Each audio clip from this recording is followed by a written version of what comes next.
Ressentez-vous ce poids dans votre cœur, ce vide laissé par ceux qui sont partis, une conversation silencieuse qui ne s'arrête jamais, un dialogue intime et secret entre la terre et le ciel. Vous leur parlez, n'est-ce pas, dans le secret de vos pensées, vous demandez un signe, une aide pour vos soucis d'ici-bas, un murmure pour guider vos pas sur un chemin devenu si dur. Mais une peur silencieuse vous étreint parfois.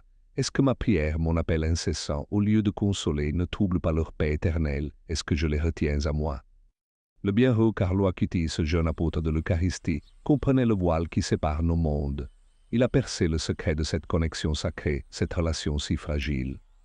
Et par son intimité avec le ciel, il nous a laissé un avertissement d'une importance capitale, un message pour tous ceux qui aiment et pleurent à un être cher qui a rejoint l'autre rive. Il existe une demande née de l'amour le plus pur, mais enracinée dans une profonde ignorance spirituelle. C'est un piège subtil de l'affection, une erreur que nous commettons tous. Cette demande que tant de gens font sans le savoir retient une âme aux soucis terrestres. Elle l'empêche de s'élever librement vers la pure lumière de Dieu. C'est un acte très grave.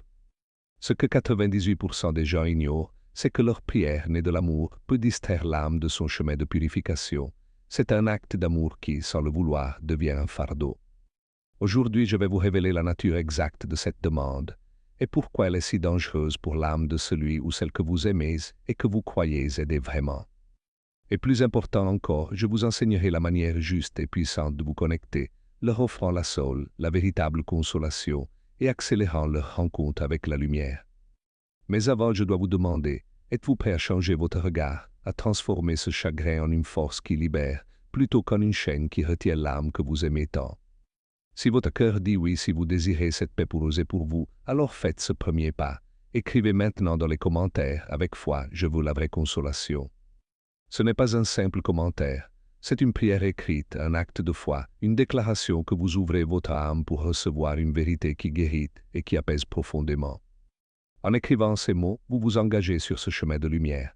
Vous affirmez votre volonté de devenir un intercesseur puissant pour ceux qui vous ont précédé dans la maison du Père. Et je vous invite à aller plus loin.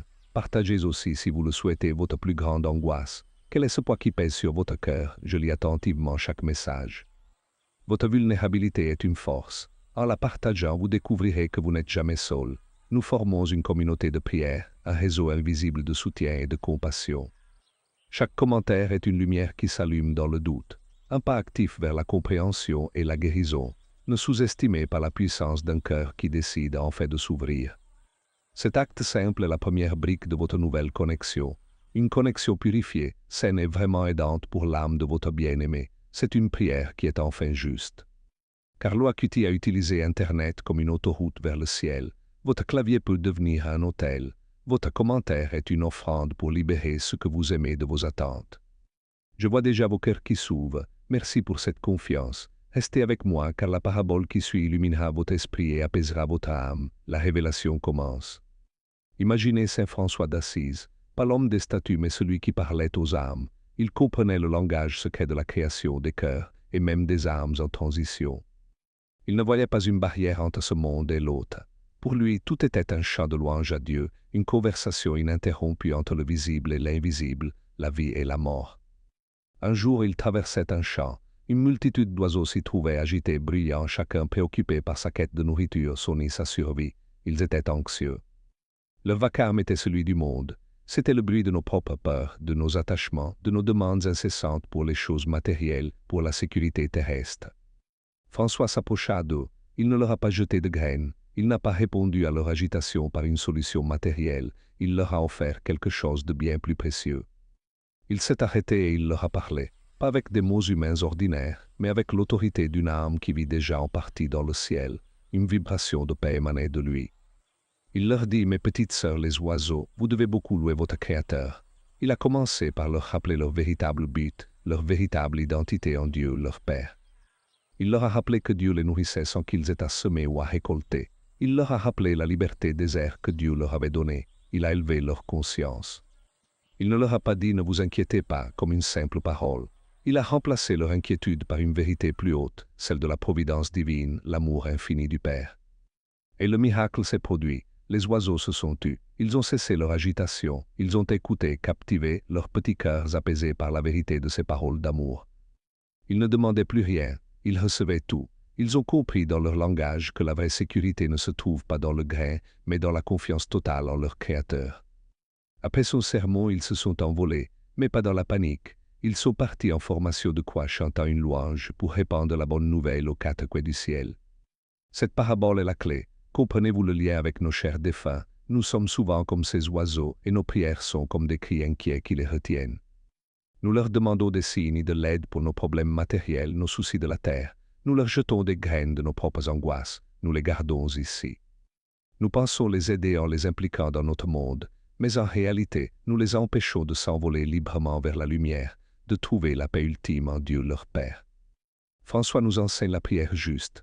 La vraie aide n'est pas de répondre à l'anxiété par le matériel, mais de rappeler à l'âme son but ultime, la louange et l'union avec Dieu. Carlo Acutis, François des temps modernes, a compris cette leçon. Il a vu comment notre amour, s'il est possessif, devient une cage dorée pour ce que nous voulons libérer. Notre amour doit devenir comme la voix de François, une voix qui ne demande rien pour soi, mais qui rappelle à l'âme la beauté de son voyage vers la maison du Père éternel et beau. Votre prière ne doit pas être un appel qui tire vers le bas, vers la terre. Elle doit être un chant qui pousse vers le haut, vers le ciel. C'est le secret de la vraie intercession. Maintenant que vous comprenez cela, êtes-vous prêt à découvrir la demande précise qu'il ne faut jamais faire? La révélation que Carlo Acutis nous a laissée approche. Restez avec moi. Le moment est venu. Écoutez avec votre cœur, car cette vérité peut tout changer. Elle peut transformer votre deuil en un acte de libération pure pour eux comme pour vous, c'est ici. La demande qu'il ne faut jamais faire à une âme qui est partie, c'est de lui demander d'intervenir dans vos affaires matérielles. C'est le piège de l'amour terrestre. Oui, lui demander de l'aide pour vos finances, pour votre travail, pour votre santé, pour le succès de vos projets. Chaque prière de ce type est un poids que vous attachez à leur âme. Pensez à un ballon rempli d'hélium. Il ne désire qu'une chose, s'élever, monter vers le ciel, rejoindre l'infini. Il est fait pour ça, c'est sa nature, son but, sa joie. Et vous, par amour, vous vous accrochez à la ficelle. Vous ne voulez pas le laisser partir. Vous le gardez près de vous, à votre hauteur, pour qu'il vous soit encore utile ici. Aide-moi à trouver un meilleur travail, murmurez-vous. C'est comme si vous ajoutiez un petit sac de sable au ballon. Vous le ralentissez, vous entravez son ascension vers l'azur. Faites en sorte que je gagne plus d'argent, un autre sac de sable.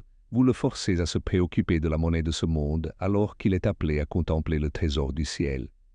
Guéris-moi de cette maladie. Vous l'obligez à se retourner vers la fragilité de la chair, alors que son esprit aspire à la perfection et à la plénitude de la vie éternelle. Carlo Acutis a vu cela avec une clarté bouleversante. Il a compris que les âmes du purgatoire sont dans un état de détachement sacré. Elles apprennent à n'aimer que Dieu seul. Leur unique travail, leur unique mission est de se purifier de tout attachement terrestre, de tout ce qui n'est pas Dieu. C'est un processus délicat, une sainte convalescence. Et nos prières pour des faveurs matérielles sont comme des appels incessants du monde qu'elles tentent de quitter. C'est une interférence douloureuse dans leur dialogue avec Dieu. Imaginez une âme qui contemple la beauté divine, qui commence à goûter à la paix éternelle, et soudain, elle entend l'écho de votre angoisse pour une facture à payer ici-bas. Par amour pour vous, elle se retourne. Elle est troublée. Son élan vers Dieu est brisé, interrompu par un souci qui, de son point de vue, est devenu totalement insignifiant. Ce n'est pas qu'elle ne vous aime plus.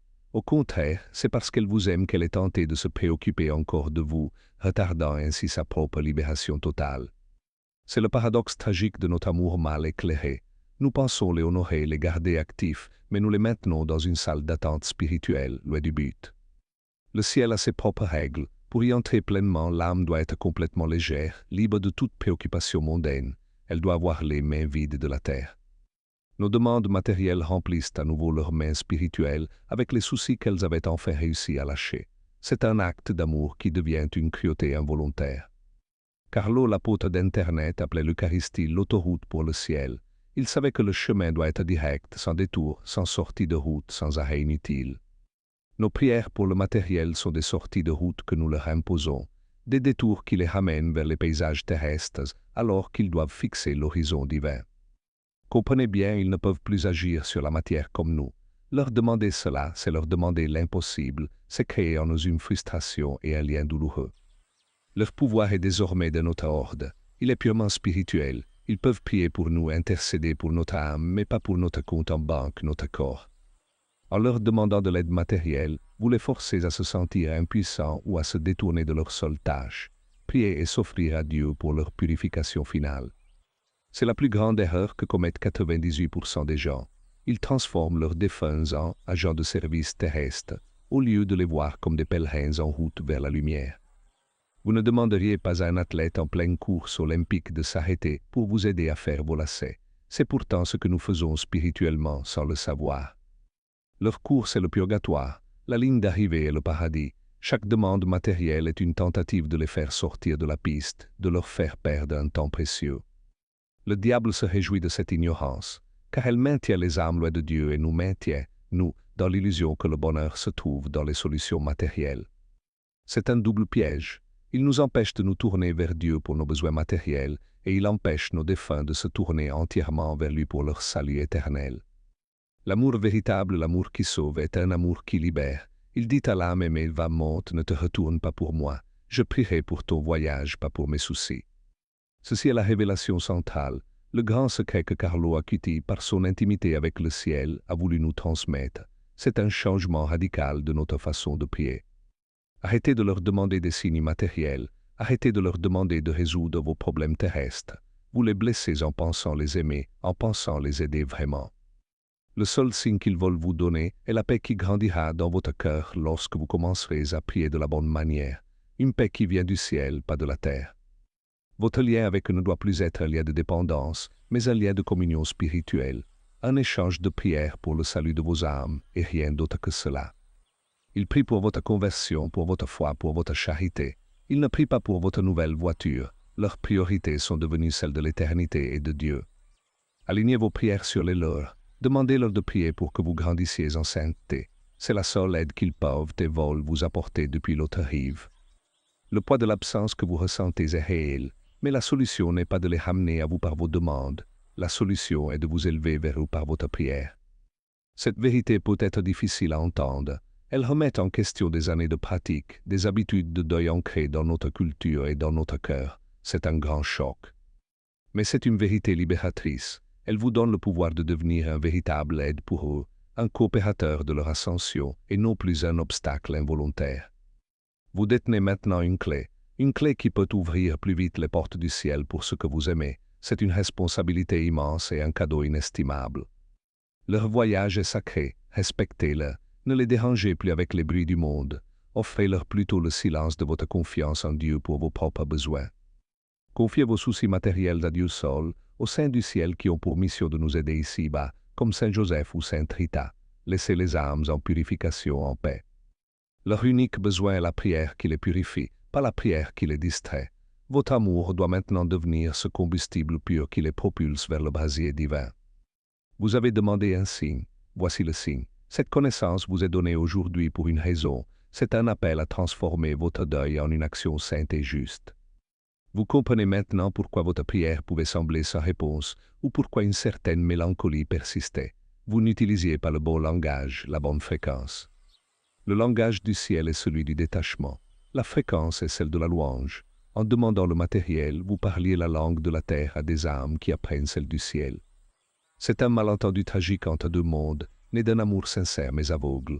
Carlo Acuti est venu allumer la lumière pour que nous puissions enfin y voir clair. Ne vous sentez pas coupable, vous ne saviez pas, mais maintenant vous savez, et cette connaissance vous engage à changer, à prier différemment, à aimer d'une manière plus haute. L'amour possessif dit « reste, j'ai besoin de toi ». L'amour véritable dit « va vers Dieu, il est tout ce dont tu as besoin ». Choisissez aujourd'hui quel amour vous voulez offrir. Cette révélation est le pivot, c'est le point de bascule de votre relation avec ceux qui sont partis. C'est la fin de la prière qui retient et le début de la prière qui élève. Accueillez cette vérité, laissez-la infuser dans votre esprit. C'est le fondement sur lequel nous allons maintenant construire la nouvelle manière de prier, la prière qui sauve. La croyance populaire vous dit « par lui, il t'écoute et peut tout faire pour toi ». C'est une erreur d'amour. La vérité, mes amis, est plus subtile et exige bien plus de nous. Vous croyez qu'une âme défunte devient un ange gardien omnipotent. Ce n'est pas le cas. Elle est une âme en pèlerinage, concentrée sur sa propre ascension, sa propre purification. Vous confondez les âmes du purgatoire avec les saints canonisés du ciel. Les saints ont fini leur course. Les âmes en purification, elles, courent encore. Ne les dérangez pas vraiment. L'idée que tout amour est bon est un piège. L'amour doit être éclairé par la vérité pour être efficace. Un amour ignorant peut devenir une chaîne, même s'il est pavé de bonnes intentions. Vous pensez que ressentir leur présence est un signe qu'ils sont bien. Souvent, c'est un appel à l'aide, un signe qu'ils sont encore liés à ce monde et ont besoin de vos prières justes. On vous dit de garder leur mémoire vivante en leur racontant vos journées. La vraie mémoire est de prier pour leur repos éternel, pas de les ramener dans le bruit de votre quotidien. Votre douleur vous pousse à chercher du réconfort en leur demandant des signes, mais le vrai réconfort est de savoir que votre prière juste les aide à trouver la paix éternelle en Dieu. Vous croyez qu'en les impliquant, vous les honorez. C'est le contraire. Vous les déshonorez en les détournant de leur but unique et sacré, la contemplation de la face de Dieu le Père. La société vous encourage à ne jamais laisser partir. La foi chrétienne, elle, vous demande de les laisser monter. C'est un acte d'espérance, le plus grand acte d'amour possible. Vous demandez un rêve, une plume, un signe. C'est chercher une preuve matérielle pour un mystère spirituel. Votre foi ne doit pas dépendre de ces béquilles. Elle doit être pure et juste.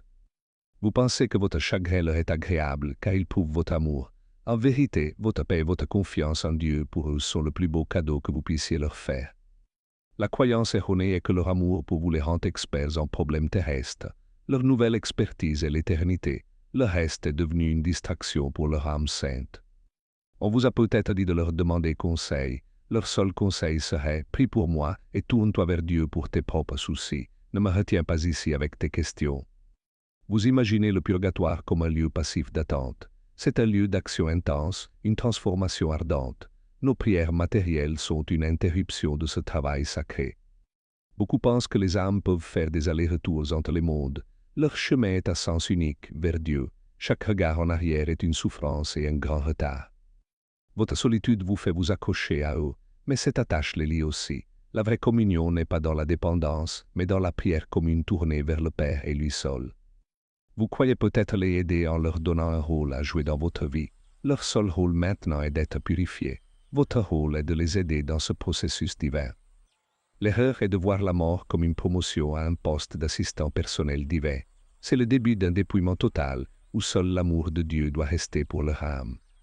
Vous priez pour qu'il veille sur vous. La bonne prière est que les anges et les saints veillent sur toi dans ton ascension et que ma prière t'accompagne sur ce chemin sacré.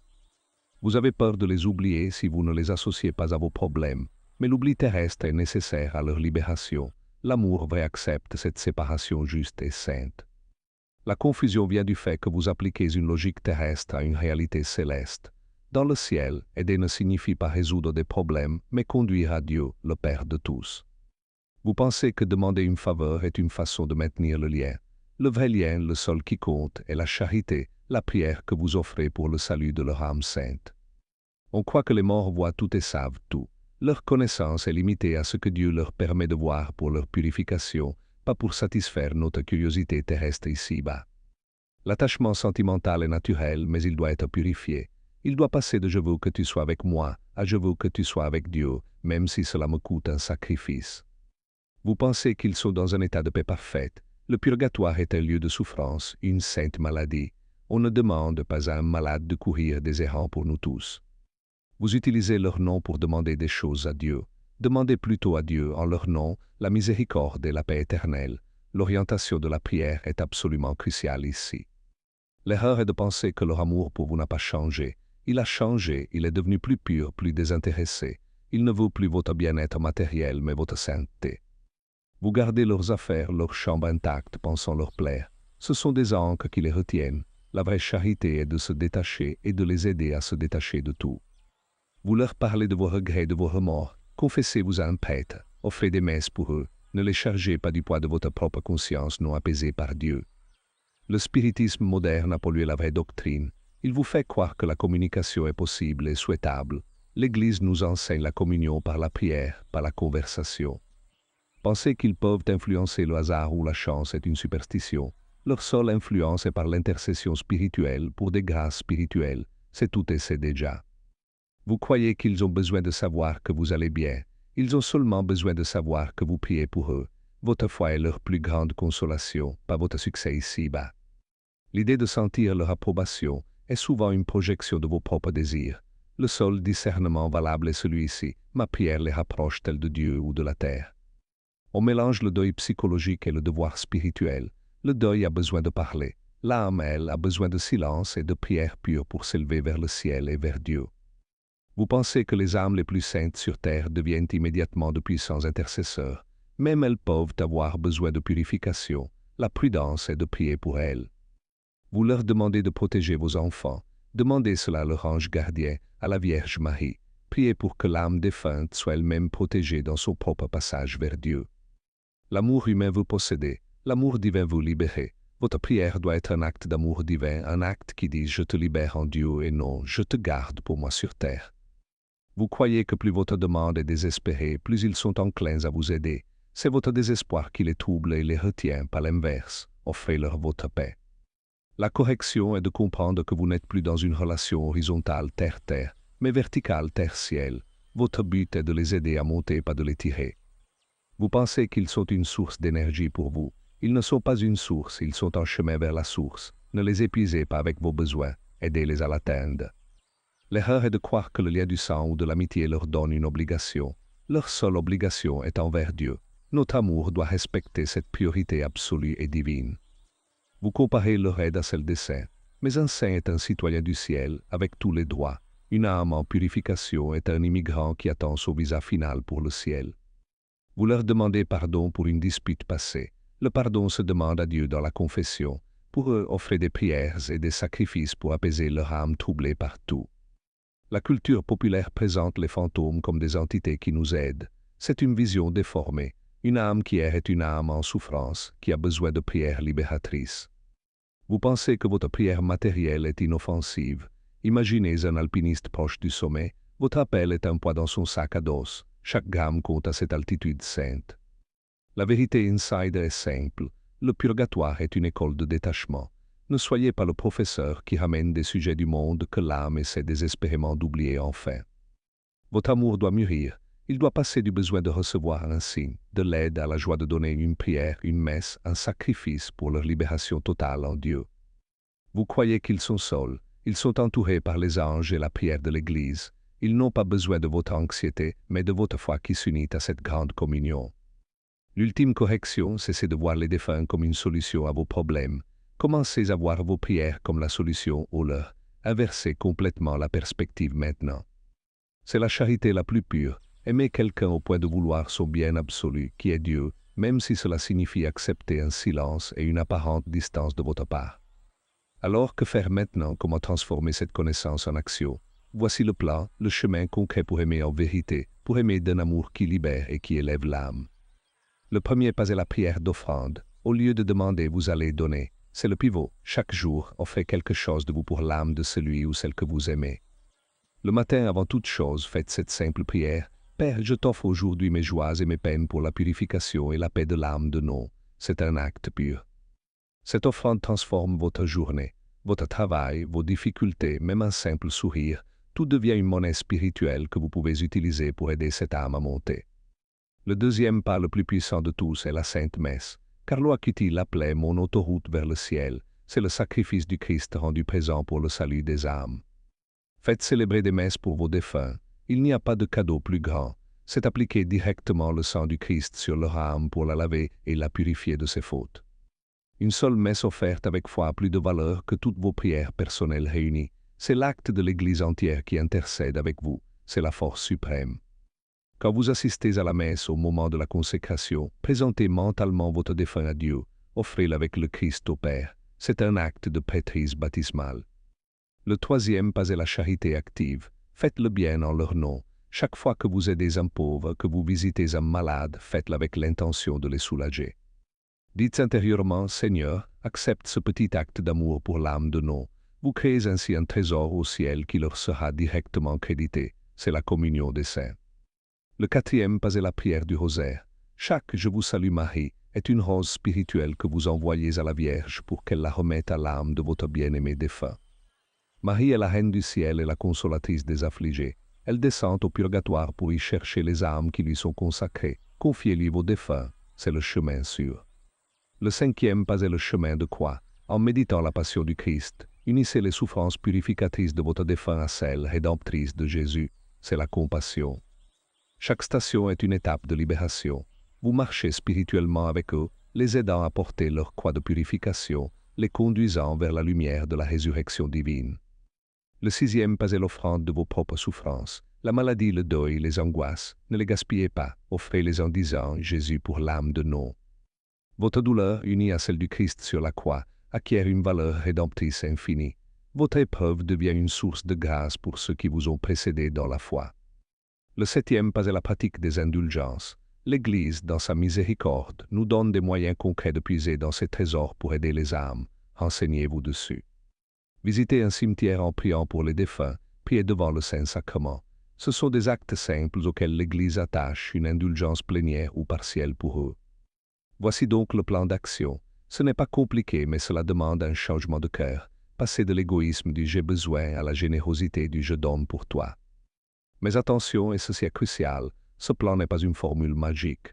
Ce n'est pas une recette de cuisine spirituelle qui garantirait des résultats visibles ou immédiats à vos yeux. Vous ne pouvez pas simplement réciter ces prières et continuer à vivre dans le péché et l'attachement au monde. Votre propre état de grâce est le canal par lequel l'aide leur parvient. Plus votre âme est pure, plus vos prières sont puissantes. La première personne à aider, c'est vous-même. Confessez-vous, communiez, luttez contre vos propres défauts. C'est la base. Ne cherchez pas de signes, ne demandez pas de rêves, ne vous attendez pas à des manifestations. Le signe que votre prière fonctionne sera la paix qui grandira dans votre propre cœur. Cette paix profonde et sereine, cette confiance tranquille en la miséricorde de Dieu, voilà la preuve que vous êtes sur la bonne voie. C'est la seule communication dont vous avez besoin. Le diable pourrait même vous tenter en vous envoyant de faux signes pour vous ramener à vos anciennes habitudes, à la prière de demande matérielle. Soyez vigilants et restez fermes. Votre foi ne doit pas reposer sur des preuves sensibles, mais sur la promesse du Christ et l'enseignement de l'Église. C'est une foi adulte, une foi qui sauve, une foi qui aide. Il se peut que vous ne ressentiez rien, que le silence semble plus lourd qu'avant. C'est normal, c'est le signe que vous les avez enfin laissés partir vers Dieu. C'est une victoire. Votre amour n'est plus un cri qui les appelle, mais un souffle qui les pousse. Ils n'ont plus besoin de se retourner. Ils peuvent enfin fixer leur regard uniquement sur la lumière divine. N'abandonnez pas après une semaine. La prière pour les âmes est un engagement à vie. C'est un marathon de charité, pas un sprint. La persévérance est la mesure de votre amour vrai. Certaines âmes ont besoin de beaucoup de prières. Votre fidélité est leur seule espérance. Soyez ce soutien constant, ce pilier de prière sur lequel elles peuvent s'appuyer pour monter. Et n'oubliez pas, un jour, ce sera votre tour. Toutes les prières que vous offrez aujourd'hui, vous les emmagasinez pour vous-même. C'est la plus sage des prévoyances spirituelles. Ceux que vous aurez aidés à entrer au ciel deviendront vos plus puissants intercesseurs. Ils ne vous oublieront jamais. Leur gratitude sera éternelle. C'est un investissement céleste. Ce plan est exigeant car l'amour vrai est exigeant. Il vous demande de mourir à vous-même, à vos besoins, à votre désir de contrôle, pour ne vouloir que le bien suprême de l'autre. Le but n'est pas de vous sentir mieux. Le but est qu'il soit mieux, qu'il soit en Dieu. Votre propre consolation viendra comme une conséquence, pas comme un objectif premier. Commencez petit, choisissez une de ces actions aujourd'hui. Faites-la avec amour et intention, une seule messe, un seul rosaire, un seul acte de charité, mais commencez maintenant. C'est ainsi que vous transformerez votre deuil. D'un poids qui vous écrase, il deviendra une paire d'ailes qui les élève. Vous devenez un coopérateur de la rédemption du Christ. Imaginez la joie de l'âme qui se sent soudain allégée, poussée vers le ciel par la force pure de votre prière désintéressée. Vous lui offrez la plus grande libération qui soit. Votre relation ne s'arrête pas, elle se transforme. Elle devient plus pure, plus sainte, plus vraie. Une communion dans la prière centrée sur Dieu qui est la source de tout amour. Ne vous inquiétez pas de leurs besoins terrestres passés ou de vos regrets. Tout cela est maintenant dans les mains de la miséricorde de Dieu. Votre rôle est de prier, pas de juger. Lâchez prise, c'est le maître mot. Lâchez vos attentes, vos demandes, votre besoin de signes. Et dans ce vide, laissez Dieu agir. Offrez-lui votre confiance aveugle, c'est tout. Ce chemin de prière vous sanctifiera vous aussi. En vous préoccupant de leur salut, vous travaillerez à votre propre salut. C'est la sagesse de Dieu qui lie notre sort les uns aux autres. Votre maison ne doit plus être un musée de souvenirs qui les retient, mais un sanctuaire de prière qui les libère. Changez l'atmosphère de votre foyer par la prière et la charité. Ne parlez plus d'eux au passé. Parlez-leur dans la prière en leur disant « Je prie pour toi, je t'offre cette messe, monte vers Dieu, sois en paix, je t'aime en lui et pour lui. » C'est le nouveau langage. Un langage tourné vers le futur, vers l'éternité, vers l'espérance de la résurrection. Un langage qui ne retient pas, mais qui accompagne le voyage de l'âme. N'ayez pas peur du silence. C'est dans le silence de votre prière que Dieu travaille. Le bruit du monde les a assez dérangés. offrez-leur maintenant le silence sacré de votre foi. Ne demandez plus pourquoi, demandez comment puis-je aider. Le plan que je vous ai donné est la réponse à cette question, c'est la seule question qui compte désormais pour vous. Ce n'est pas un chemin de tristesse, mais un chemin de joyeuse espérance. Chaque prière est une pierre ajoutée à la route qui les mène au paradis. Vous êtes un bâtisseur de ciel. Ce que Carlo Acuti a compris, c'est que l'amour ne meurt jamais, mais il doit être purifié. Ce plan d'action est le feu purificateur de votre amour pour eux. C'est un grand don. Ne vous découragez pas si vous retombez dans vos anciennes habitudes. Relevez-vous, demandez pardon et recommencez. La miséricorde de Dieu est plus grande que notre inconstance et nos fautes. Votre amour possessif était une cage. Votre nouvel amour priant est une clé qui ouvre cette cage et leur permet de s'envoler enfin vers la liberté des enfants de Dieu. Choisissez la clé. Cessez de vous apitoyer sur votre sort. L'apitoiement est stérile, l'action de la prière est féconde. Transformez votre chagrin en combustible pour leur ascension spirituelle en Dieu. Ce plan est la manière concrète de porter les fardeaux les uns des autres, comme le demande Saint Paul. Vous portez leur fardeau de purification par la force de votre amour en Christ. Imaginez leur arrivée au ciel, ils se retourneront et vous verront, et ils comprendront que c'est votre prière fidèle qui a accéléré leur course. Quelle joie sera la vôtre ce jour-là. La récompense ne sera pas terrestre, elle sera éternelle, c'est la promesse. Vous semez aujourd'hui dans les larmes de la foi pour récolter demain dans la joie des retrouvailles divines. Ne laissez personne vous détourner de cette vérité. Le monde vous proposera des consolations faciles, des contacts spirites, des superstitions. Restez ancrés dans la foi de l'Église. Vous êtes maintenant armés, vous avez la connaissance et les outils. Vous n'êtes plus une victime passive du deuil, mais un acteur puissant du salut d'une âme que vous aimez profondément. La plus grande preuve d'amour que vous puissiez leur donner n'est pas de pleurer sur leur tombe, mais de vous agenouiller dans une église et d'offrir une communion pour leur repos éternel. Chaque prière est une goutte d'eau fraîche sur leur âme assoiffée de Dieu. Ne les laissez pas dans la soif. Ouvrez les vannes de la miséricorde par votre intercession constante. Ce n'est pas seulement pour les grandes âmes, c'est pour tous, parents, amis, et même pour ces âmes oubliées dont personne ne se souvient. Élargissez votre cœur et priez pour tous. La charité n'a pas de limite. En priant pour une âme, vous aidez toutes les autres. C'est le mystère de la communion des saints. Votre amour devient une source qui irrigue tout le purgatoire. Ce plan vous recentre sur l'essentiel, Dieu seul. Il vous guérit de l'idolâtrie subtile qui consiste à faire de votre défunt le centre de votre vie spirituelle. Dieu est le centre. Votre rôle n'est pas de remplacer Dieu, mais de conduire l'âme à Dieu. Vous êtes un guide, un compagnon de route spirituelle, un intercesseur, pas une source de grâce. C'est la clé. Adoptez ce plan avec courage. C'est un combat spirituel contre votre propre nature possessive et contre les mensonges du monde, mais c'est un combat qui mène à la paix et à la vie. Votre amour éclairé par la foi devient une force de résurrection. Vous participez à l'œuvre de Dieu, aidant une âme à naître à la vie éternelle. Il n'y a pas de plus grande mission. Souvenez-vous des oiseaux de Saint François. Cessez de leur jeter les graines de vos soucis terrestres. Parlez-leur du ciel et aidez-les à s'envoler en formation de croix vers le Père. Ce chemin est celui de la vraie consolation, car la seule consolation qui dure est de savoir qu'ils sont en route vers le bonheur parfait et que vous les y aidez activement chaque jour. Ne gardez pas cette révélation pour vous. Trop d'âmes sont retenues par un amour ignorant. Partagez cette vérité. C'est un acte de miséricorde pour les vivants et pour les morts. Votre prière est désormais une conversation à trois, vous l'âme aimée et Dieu au centre. C'est une prière ordonnée, juste et sainte, une prière qui porte en fait du fruit éternel. Je vous lance donc un défi d'amour pur. Pendant 7 jours, ne demandez plus rien de matériel, offrez seulement. Serez-vous assez fort pour aimer de cette manière nouvelle? Chaque jour pendant une semaine, choisissez une action du plan, une messe, un chapelet, un acte de charité. Faites-le pour eux sans rien attendre en retour. C'est le vrai amour.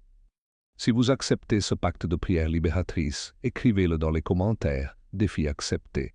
Que votre parole devienne un engagement sacré devant Dieu et cette communauté de prière. Votre oui est une promesse faite à une âme qui attend. C'est un acte de foi qui brise les chaînes de l'attachement terrestre et ouvre enfin les portes de la vraie liberté pour elle. Vous avez appris aujourd'hui le langage du ciel. Ne retombez pas dans le dialecte de la terre. Parlez le langage de l'offrande, le seul qu'ils peuvent désormais comprendre vraiment. Cette vérité est une arme puissante. Utilisez-la pour combattre le désespoir et l'ignorance. Soyez un soldat de la prière, un libérateur d'âmes captives par un amour possessif et faux.